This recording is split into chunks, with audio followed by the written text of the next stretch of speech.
Hey favorite, welcome back to another video. So yes, today I'm shooting 2 videos because I have the time. My baby went to the crèche today and I didn't have a full day at work, so I'm like, you know what, there's so much I've been writing down in this season, so so much that I also wanted to share with you guys, and especially about grieving, because this is a season where I'm learning a lot, and so today I wanted to talk about the do's and don'ts when you are playing a support system to someone who is grieving, either as a spouse, a friend, or a family member.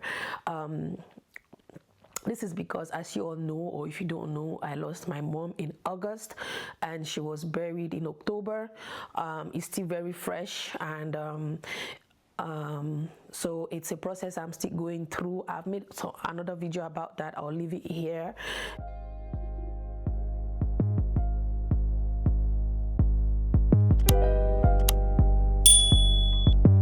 The first thing I want to say here is that grief is an emotion, is something that everybody is going to feel it.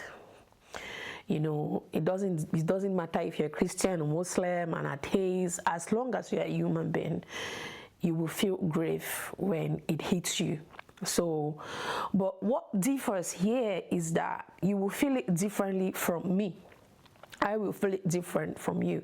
Even if the people we both have lost occupied the same title in our life, let's say I lost my mom, you lost your mom, we are still never going to grieve the same. You lost your husband or whoever, the person lost the same spouse. You people will never grieve the same. So what I'm trying to say here is that I have understood this, and this is why I'm saying this. I've lost both parents. I've lost my dad before, that was 5 or 6 years ago. I've lost my mom recently. And these are different pain, different grief, different emotions, different everything altogether. But both of them were my parent. My parent, right? Was I hurt when I lost my dad? Yes. Did I have emotions? Yes, but they were completely different from the one I'm having with my mom. So what I'm saying here is, as someone who is trying to play a support system to someone who is grieving, you know, there are a lot of things that you shouldn't do, and there are things that you should do. I have learned this because the Lord blessed me to have a very strong support system during this season, which, to be honest, I never thought I had, because I'm someone who is always in my corner. I'm always in my corner. I'm not out there like that. But in this season, I realized that the few people I call my own are really, really my own. They are deep, like they are strong, they are connected. You know, so I had an amazing, and I still have an amazing support system in my family. And when I say my family, my maternal family particularly, and my paternal family, not his direct siblings, but cousins, some very special cousins that we grew together. You know, I have amazing friends who are in Belgium and out of Belgium that have been there. Some of them are still there to today. They are still talking to me. But here are some of the things that I really want to share with you, that I also have learned, that if I have to play a support system to a spouse, a friend, or a family, there are some of the things that I may avoid, you know, from my own experience. Don't say I know how you feel, you know.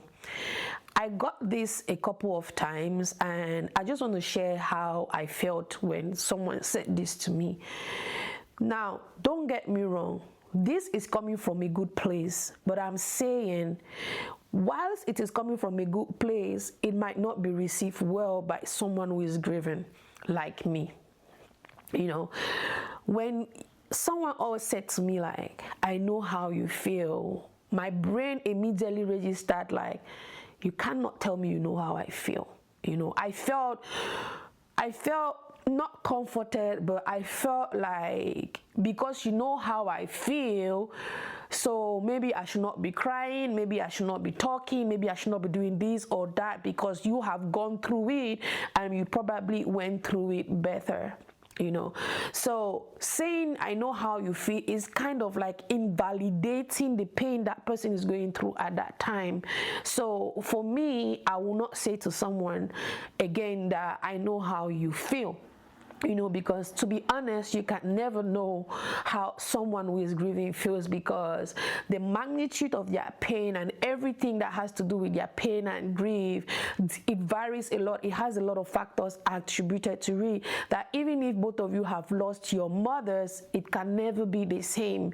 It can never ever be the same. So don't say to someone grieving that you love so much, like, hey, I know how you feel. No, for me, that statement really, I try, because I'm someone who is very practical, and I think as much as I try to see it coming from a good place, it had a very funny feeling on my body at that time when I was in my deep pain and grieving. So please do not say, I know how you feel. Another thing that I will not do is this common thing that people always say, they are in a better place and everything happens for a reason. To me, this also came from people that are very close and my family as well, and to be honest, I didn't receive it well, because it is difficult to tell someone who is grieving that this person that they love so much is in a better place without them. I don't know if I'm making sense. It's because I feel like it's because when you are grieving, the one who is grieving, the grief depends on how much. This is one factor that affects grieving also. It depends on how much you love that person and how close and how tight together you people were.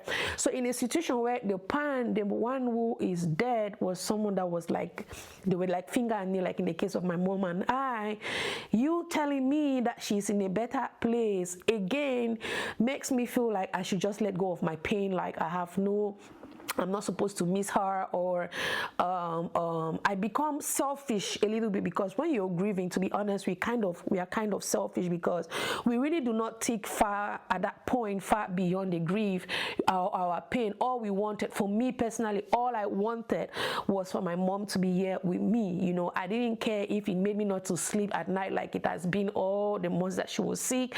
I didn't really care if it really drained me financially. I just wanted to be able to see her, to be able to talk to her, to be able to sing to her every morning, her hymns, her favorite church song, like I did. So at that point, my brain is not registering that thing that you're trying to tell me now, because now that I sit here, I kind of feel like, okay, maybe mommy would have even wanted to rest because of all the pain and all the things she's gone through, and some of the side comments that she used to make to me. So why someone is grieving, give them that space. Don't tell them that this person is in a better place, because someone who mourns, most often they are selfish, and they're selfish because they wanted that person to be here. So telling them that the person is another place kind of makes them feel away. For me, it made me feel not comforted, like the person that said it was trying to do. It was not one or two, but I think this is something that is common in our society. It's common amongst us to say, they're in a better place. And for me, I will not say that again. If I said it before, I will not say it again to someone who is grieving, because of how it made me to feel this time. So I'll rather be safe than to be sorry, So now I'm going to be more careful. When the next thing I want to talk about is if not is the most important, is one of the most important thing I wrote it down. Like, I wrote it in my phone app, I wrote it in my personal journal. Never ever rush the healing process of someone who is grieving. Don't rush it. Regardless of what that person is owing you, or regardless of what you need from that person, please don't rush their healing process. As such, do not tell them to move on. This time you have to move on. You have to move on. When someone is grieving, they are not really stupid. They are not really dumb. They just have a lot of emotions they are dealing with, which might cloud their sense of judgment at that time. Yes, but that's why it is called a grief period, which again, there's no time stamp to it, because it depends on the individual, and it depends on who that person that they lost. It depends on that relationship. For me, that's a major thing for your magnitude of grief, And it depends. So they know they have to move on. They know they have to continue to live, but allow them to go through that process. Please, if you are a spouse, if you are a close family member, don't say this. I wrote this because this came from someone that was supposed to understand me, because I believe this person had an understanding of the relationship I had with my mom, but because of what they needed from me for their own self at that particular time, my mom was not even buried. My mom was still in the mortuary. This was like in the month of September. My mom was buried in October, so this person needed something from me and I needed to process it. So I said to this person, I cannot process this right now because I'm not in the right frame of mind. I need to heal. The first things on my mind right now is to process all of this and look for a way forward and how to heal. And I was shocked when this person asked me, and how long do you think this can take? And I was like, and I asked, what do you mean by how long? How long? And the person repeated, how long will your grieving period? How long do you think you need to heal? Jesus Christ. At that point, I cannot describe the emotions I felt. It took me, I think it took me from a place of grieving to a place of anger. Like, I could not understand it. Like, I'm like, this is someone who is supposed to be supporting me, but yet this person is rushing me because you need something from me that is in your favor. So please, no matter how tempted you might be, right? Of course, life will move on, life will go on, but let people grieve at their pace. Do not rush their healing. I believe that we fail to understand the devastating effect that healing has on the health of the person, that grieving rather, has on the health of the person who is grieving. It has damaging effect on the person grieving, physically, mentally, spiritually. So the last thing you might want to do is to rush them through that process, especially if this person is your spouse. If it's someone that you're knitted together, you do not want to have a spouse who rushes through her healing process, because believe me, you will be the one to face all the side effects of her not healing properly or him not healing properly. And the next people to feel that will be your children. So allow people to grieve as they want. If they are taking 5 years, let them take it. If they are taking 1 week, let it be them and their body coming out to say, you know what, I am okay, or I'm going to be okay. Let that come from them. Do not rush the healing process. If you're tired of being a support system, you can find another way to exit yourself rather than wanting them to rush because you no longer have the energy or you no longer can wait. It's okay to just find a way to move on, while you let them grieve. Do not make somebody's grieving period be all about you. This again happened to me, and I know that sometimes it's difficult not to put ourselves in the shoe of other people, or not in the shoe. It's difficult for us not to put ourselves and give advice or make a situation about us. For some people it's like that. Do not make somebody's grieving situation about you. For example, you say,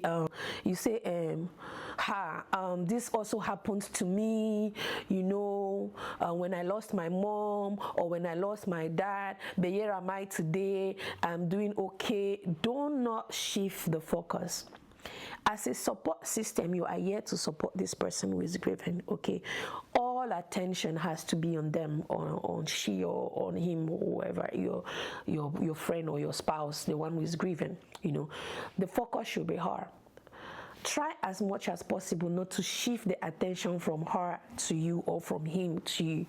Because what this does again is that you're trying to tell this person to grieve according to how you grieved. You're trying to tell this person that how they are grieving might not be okay because this is how you went through it. You are trying again to rush this person. How are you rushing? Because when you tell them, I've been through this happened to me, but see now, you're trying to make them not to focus on their grieving, but to actually see a bright tomorrow that according to you, you are in, because many years ago you were grieving. But you forget that you went through that process of grieving before coming to this part where you are healed. So do not make someone's grieving situation all about you. People always like to do this. I also had this from a very nice family member that I love so much. You know, when he was all about, you know, when my parents died also and this. And to be honest, because of the kind of person that I am, even when I was grieving or in my grieving period, I tried to see that these things are coming from a good place. However, it didn't make me to feel good. So this is why I'm making this video today. You know, it might be coming from a good place, but how that person perceives it, how the person who is grieving receive it, might not be helping that person. It can instead make that person feel bad. To be honest, the last don't is that do not stay away from a grieving person. I had a few friends that stayed away from me during this period. In their excuse was that they really didn't know what to say to me, and so they stayed away from me. What this translated, or what this can translate to someone who is grieving, is that you don't care. But meanwhile, your own way of caring is that maybe you're so confused that you actually don't know what to say to them. And so you decide to stay. When we say give them time to heal, we do not say cut them off. There's a difference between cutting someone off and giving them time to process an emotion that they're going through. If you don't know what to say, maybe just calling the person to say, hey, I'm here if you need to talk. Hey, how are you today? Or, you know, I'm here. Just listen. Sometimes someone who is grieving just needs someone to talk to. Even if you don't know what to say, just be that ear that will listen to them. Trust me, it will help. You know, when my friends stayed away from me, it hurt me more. I was already grieving, because in my one space where I felt like I could think about people or my support system, I felt like this was someone that was supposed to be there for me 24/7, like was supposed to be calling me every minute, every now and then. You know, I felt like she didn't care until when she said to me, when she watched video, she will understand. Until when she said to me that I'm just staying away because I actually don't know what to say, you know. And that was when I told her that I understand, but I would have needed you to be here, you know. And don't do this, you know, because it might translate to the person grieving that you don't care. I don't really care about you, you know, because there are a lot of people that I thought would have given me a call to say, oh, sorry, we heard you lost your mom, my condolences and stuff. They didn't do. So it's easy for me to place you in that same box, you know. So please do not stay away from your grieving friends or from your grieving family member because you don't know what to say. Just show up, you know. Now on to the do's. The sweet part is